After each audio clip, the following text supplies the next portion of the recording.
We provide you the platform to turn your dreams into reality. Give wings to your aspirations with KR Mangalam University. चीन और पाकिस्तान की तरफ से किसी भी नापाक साजिश का जवाब देने के लिए भारतीय सेना खास तैयारी कर रही है। भारत भविष्य की चुनौतियों से निपटने के लिए क्या रणनीति बना रहा है, इसकी जानकारी खुद सेना प्रमुख ने करगिल दिवस के मौके पर दी। उन्होंने बताया कि नई ब्रिगेड और बटालियन के जरिए कैसे सेना को और ताकतवर बनाया जा रहा है ताकि सीमा पार से कोई नापाक हरकत हो ही ना सके।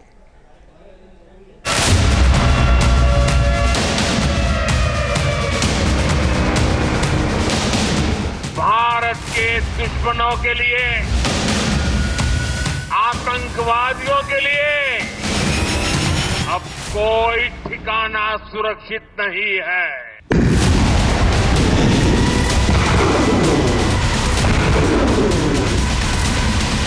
आज का भारत अपनी सुरक्षा को सर्वोपरि रखता है।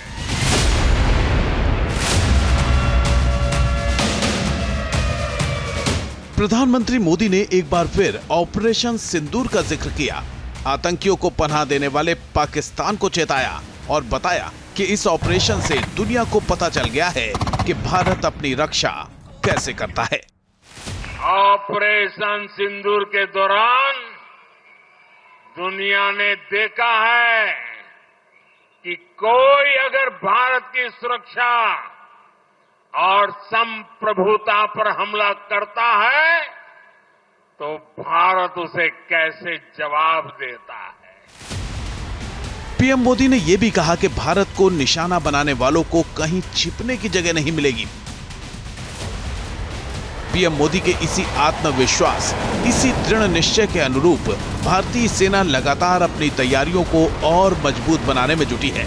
खास तौर से चीन और पाकिस्तान बॉर्डर पर जिस तरह से चुनौतियां मिल रही हैं, उसे देखते हुए सैन्य बलों को ताकतवर बनाने के लिए कई जरूरी कदम उठाए जा रहे हैं। भारतीय सेना सीमाओं पर अपनी ताकत बढ़ाने के लिए नए ब्रिगेड और बटालियन बना रही है। कारगिल विजय दिवस के मौके पर army chief general Upendra Dwivedi ने बताया कि सेना को भविष्य के लिए कैसे तैयार किया जा रहा है।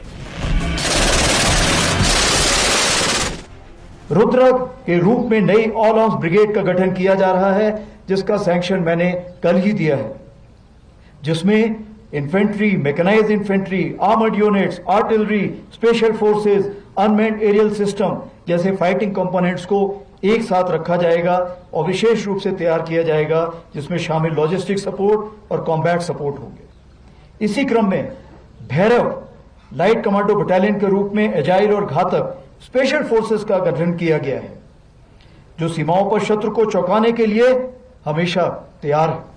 जनरल उपेंद्र द्विवेदी ने बताया कि नई ब्रिगेड और बटालियन बनाने से सेना को और ताकत मिलेगी। सेना प्रमुख के मुताबिक सभी इन्फेंट्री बटालियनों को ड्रोन प्लाटून से भी लैस किया जाएगा।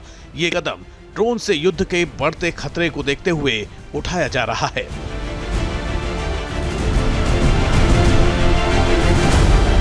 दरअसल ऑपरेशन सिंदूर के दौरान भारतीय सेना ने पाकिस्तान को मुंहतोड़ जवाब दिया था। अब भविष्य की सैन्य तैयारियों के मद्देनजर सेना की तरफ से ये जरूरी कदम उठाए जा रहे हैं।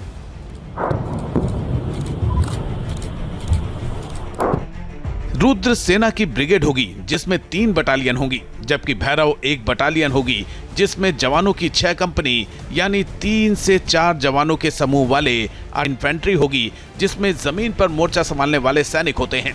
दूसरी मैकेनाइज्ड इन्फेंट्री होगी जिसमें बख्तरबंद गाड़ियों से लैस सैनिक होते हैं। तीसरी आर्मर्ड यूनिट जिसमें टैंक और भारी हथियारों से लैस सैनिक होते हैं।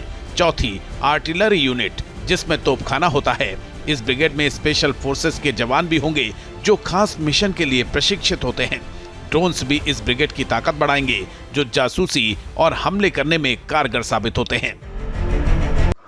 इंडियन आर्मी ने एक नया स्ट्रेटेजिक कॉन्सेप्ट डेवलप किया है, जिसके तहत युद्ध के दौरान आर्टिलरी, तोपखाना, आर्मर्ड यानी टैंक रेजिमेंट्स, इन्फेंट्री यानी पैदल सेना और दूसरी सपोर्ट सर्विसेज सब मिलजुल कर युद्ध करेंगी। इस नए कॉन्सेप्ट को नाम दिया गया है रुद्रा ब्रिगेड। यानी एक रुद्रा ब्रिगेड में इन्फेंट्री बटालियन होगी, आर्टिलरी रेजिमेंट होगी, टैंक रेजिमेंट होगी और जो सपोर्ट सर्विसेज होती हैं जैसे कि मेंटेनेंस के लिए EME, इंजीनियरिंग सपोर्ट के लिए कोर ऑफ इंजीनियर्स, वो सब उसका इंटीग्रेटेड पार्ट होगी। वहीं सेना की भैरव बटालियन दुश्मन की सप्लाई लाइन तोड़ने और सैन्य ठिकानों को नष्ट करने में प्रभावी रोल निभा सकती है। माना टीम न्यूज़ नेशन। जहां भक्ति है हर शब्द में, कथाओं में छुपे हैं दिव्य रहस्य और ज्योतिष देता है जीवन को दिशा। धर्म से जुड़ी हर बातों को जानने के लिए हमारे चैनल स्तुति को सब्सक्राइब करें। चैनल पर जाने के लिए इस लिंक पर क्लिक करें।